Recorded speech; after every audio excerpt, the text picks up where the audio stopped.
Huwag mong husgahan ng isang tao di sa uri ng kanyang trabaho. Katulong man yan, karpintero, basurero, o kahit ano pa ang trabaho, basta marangal. Dahil hindi naman batayan ang trabaho para respetuhin mo ang isang tao. Dahil ang buhay, kailangan natin ng diskarte para umasenso. Aanin mo ang diploma kung wala kang respeto sa kapwa. Kaya tayong lahat ay pantay-pantay lang.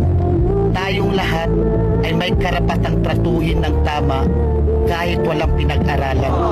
Tandaan natin, kahit ano pang kurso ang natapos mo, kahit ano pang diploma ang hawak mo, kahit mayaman